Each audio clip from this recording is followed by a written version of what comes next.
chính này hình chụp giờ tình hình nó tại khu vực Buôn Pưng trong Phú Yên là trọ sana như là điểm nóng thậm chí là buồn vô ca nào mút là buồn như là theo dõi giám sát 24/24 làm lần công an lần nào ấy công an B công an Trai mà ta công an dân lần nào em lần thì công sản như tìm tuổi mà ta thậm chí không mạ các bạn không tâm nó cỡ lắm mất là ta được ngã mạ sau như ngã mất đoạn nhiều lại nên để chẳng lạch nhưng một sự thay đổi nho nhỏ rồi lại cho nên clay yun thì mà chẳng clay mùng yun đó yun là rượu mời không uống mà muốn uống rượu phạt nhá trong đây nên clay nên tóc xanh về nhân quyền tôm nó cỡ lại để sạch chôm được so như vậy nó cỡ lại tội thương mà bây giờ như vậy để sạch chôm được so mồm được chỗ cho nên đây lúc mà bợ nhiều rồi đây sĩ dùng tem sẽ chịu đa ít cả ốt sẽ sĩ quay dạng đi sụp cho nên tem cái tầng mà tôi tầng hằng dòng tê tê nhiều cái tầng rồi tê tôi đã dòng tê tê mà tê ga tê một lần cha là chiên là Việt nó đã nạp tê nó cái bên lần cha tê Việt Nam tê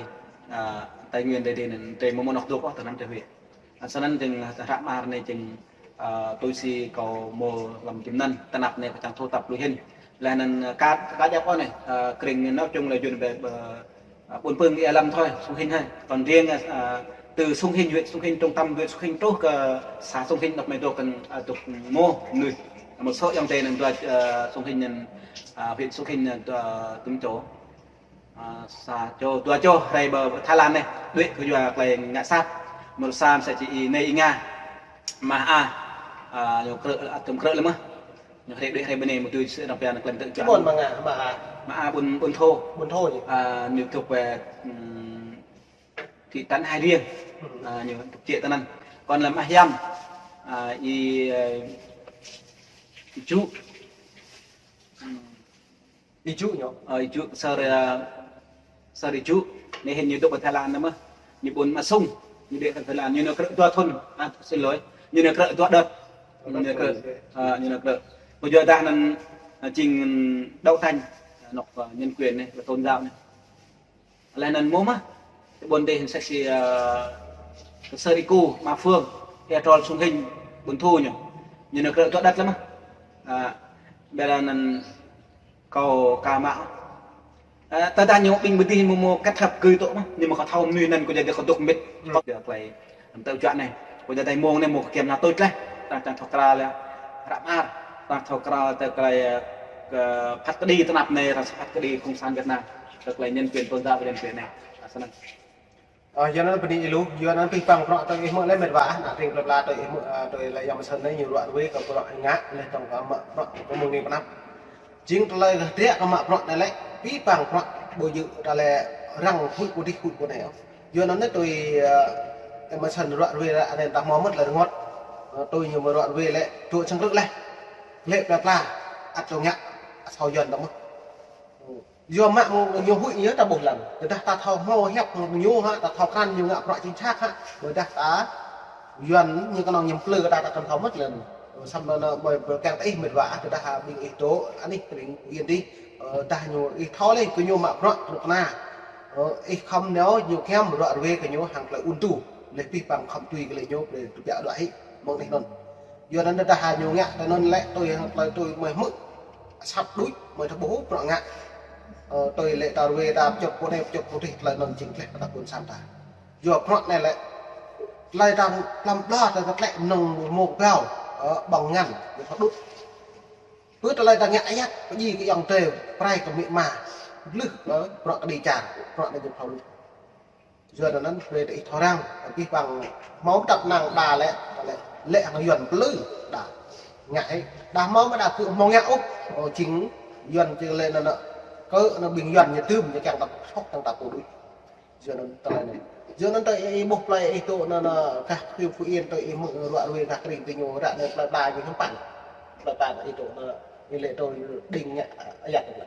nhưng bạn là rung răng một cái đại nhưng bạn pla này con ông là ăn nào nhá bây cái bên đó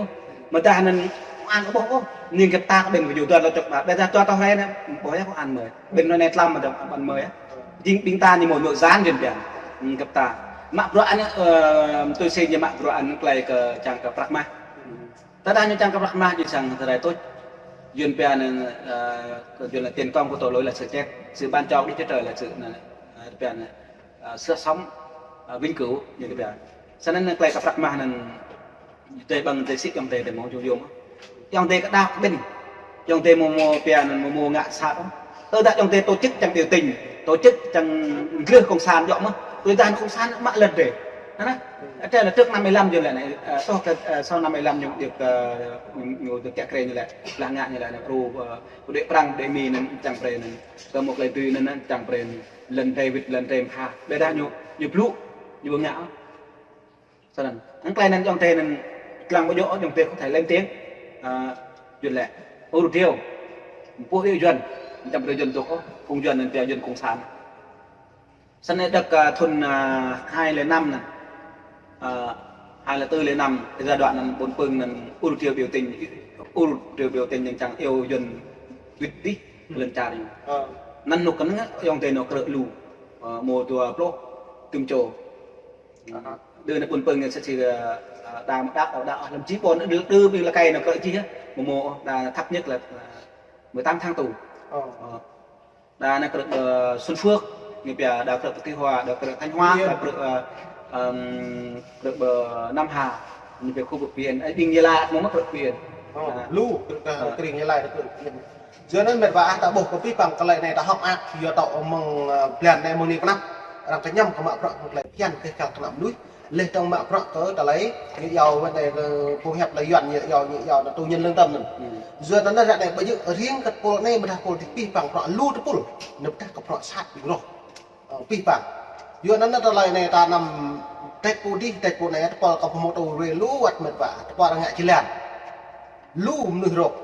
nuôi xoang rạc rộng nó nó pi phẳng rọ là cái nhầm của rọ ngạn nồng ngạn mà sel càng bắt lách cái nạ buồn sang sel ta nằm buộc của này nên mày này buộc càng cái ít nào chỉ làm liền việc pi phẳng nằm lên po đi cài dọn nằm lên po lên cài chè po đi lên cài đề cả po đi cài ai để lại nó chỉnh lại rẹ của một nạ cái đằng sản xăm mấy ca thì ta prung của ta nên mọi như chỉ càng như giờ nó mà học ác mà ta đã đến tuổi dòng trời của mẹ gọi về nó mà học ác thì mong đi nắp từ một rạng cặp ác ai là dòng suy cai của về mình lên mau mắt con trồng cô gặp vợ con đó chính gầm tuốt màu thao cô lấy được bụng người ta thao chính thức chứ nữa ta là đập này quên cô con máu cô nhẹ dầu là cô lấy tay đồng là ca bộ màu dân sách chú ca đã bụng mong cũng hội quá chỉ lao cô lấy được bụng nhưng mà chỉ rạng một cô khỏi phí dầu được vừa là chặt cô là cô còn có 10 lên đàn 5 cô nó còn được men mà 5 cô mấy đồng nó phải cô cái này chữ cô này chữ ta là hương phải nhú mình ta cả bật khẩu nữa nhỉ cả bộ mỏ nào qua hạ của phần nhú nhờ dự họp là này tôi sẽ để lại là tầm mơ để tổng dụng biết hàng cùng mi tay nhau thế này con pol lần đầu pol tuyên đi mút là pol là mặt tam một này là tiền tùy tu thì ngại chứ tôi sẽ làm về là đưa bình bộ quốc tịch mà đặt một quốc tịch sẽ chia để bộ này mà tam một quốc tịch cho nhiều đấu tranh về đặc biệt là tù nhân lương tâm này nó đấu tranh là trong những cái nạp cho thì bộ cùng cả Việt Nam đi để dần tục tiền nhau cùng sàn được nhau biệt cổ tục tiền vô năm cái nạp này ắt mong mắc lên được lên cái này cả dịch liệt cái cả giờ rồi á mồm không mình chỉnh elo thêm này mình chẳng hạn thì các này đứt ta đã dòng tiền nên quan tâm viên tiền này việc mình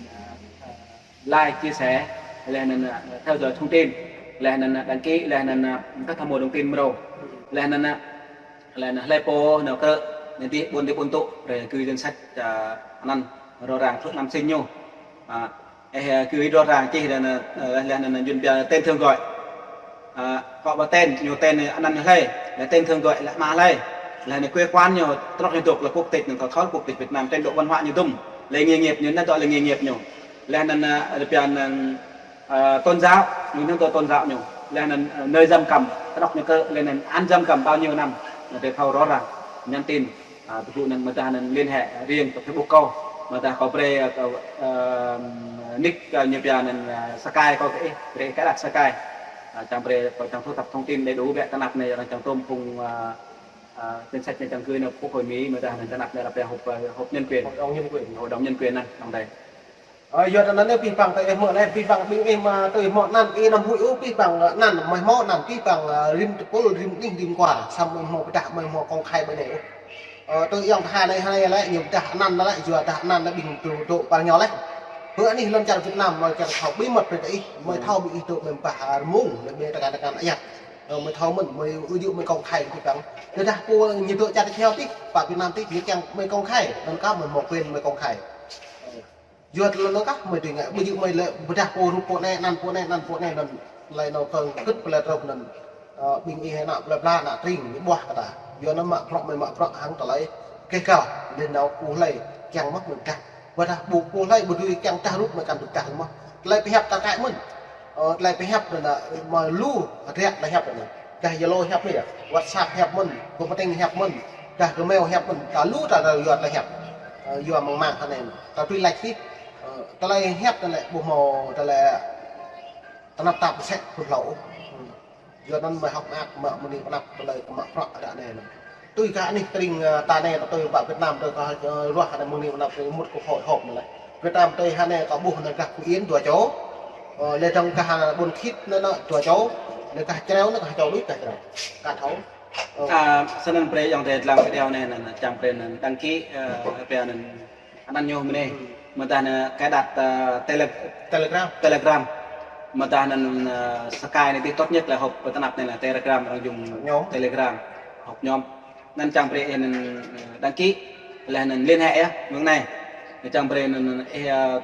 rõ rồi nên chẳng phải mua tổng bộ lại dần phải có mặt để mà học theo dõi nhân quyền hoạt động nhân quyền là tại dân sách nan en na đưa pone tin này phải dân về này phải cung cấp sớm hơn để đi mày thầu đi mình báo cáo dân về cái nạp tiền trong cái chi trang để thầu trên nên tôi ta chạy bộ hình ra nên anh chỉ nên nhiều nên sẽ cho ông nuôi sẽ chỉ là sân ấy bật lại người xịt này tôi ta mua dòng tiền hay bật Thái Lan nó mua dòng tiền là một chục bộ mì đó buồn sang này nhiều trang nhãn hết trang nhãn mà mua po là hình ra đó chị nè chính duyên bè không có chân tay này một trường ngang màu mỹ mà ở chỉ nhiều trang nhãn này hình nhiều nhãn mình nhiều ắt nhãn bề ta nhiều nhãn mà đi bên này thâu hết thông tin bên này thâu hết bên này là bật ra bật dòng tiền bờ mì thâu mình sẽ đặc biệt có là bên kit sông Thanh Phú Yên nàyคนตัวนั้นแกลงะซาตนั้นไม่โมโนก็ขึ้นดาวเขาจริงคนคิดโมโมโปด้วยไทยไทยลานเนาะแล้วโมโมโปดูอุตรมิวสันกอดด้วยไทยเนี่ยไทยลานเนี่ยโมยองแต่ละงะก็เขาตีจนเปลี่ยนดึงเล่นเขานั้นเปลี่ยนเล่นเต้งจนเปลี่ยนเล่นก็มัดเล่นเต้งนี่ก็คือเขาเป็นยองแต่บะมีดินักเบ็ดในเห็นสีมาจำก็มาประก็มาจำสันก็มุมพันเบ็ดแต่มาประคนในมอประเดี๋ยวนี้มันก็ตกตั้งนั้นโต๊ะประเดี๋ยวคนลุกสันก็จังเปรย์ยังเตะเท่านั้นเตะดับบนเตะสร้างเตะนั้นโมตอมกับยาวเดียวที่โมโปดุกเปลี่ยนจนเปลี่ยนเล่นเที่ยงกับทั้งเที่ยวแถวนั้นก็เตะตอนนั้นจริงก็บุกเลยยังเตะรังสัตว์โมโปนั้นโมโปมกาวไอ้นุกทนจุกลงมานั้นสเปอร์ตัวปันโตจุกลงมานั้นรู้ยังเตะเม็ดว่าก็นั้นบนชางเมนั้นรับเป็นยีนออกจากลิเบอร์นั้นแล้วก็ในเห็นคู่เอกลิเบอร์จนเปียนทักลีนั่นติดลังนั่นก็หนอกเชิดกูโกนทักลีนั่นอยู่เปียนคู่บึกแต่เปียงะdu lịchนั่นนกตันอีนักเตะกาได้นุกทนพงนั่นอีในเตะกาได้นั่นนะพงยนเปรย์พงน้ำพงเดอยู่เปียนgìนั่นในเห็นก็พวกเลยนั่นก็จนเปียอัพอึกหรือว่านั่นก็phải vợ bạn chị ấyก็phải lên tiếngก็phải đứng ra làm chứng như vậy phải trong đối cùng sản này sân có tăng nhiệt lên dưới nó là hết đứt các bạn sang ta đã này ta bù đã này ta một lệ băng một lệ nên cái mang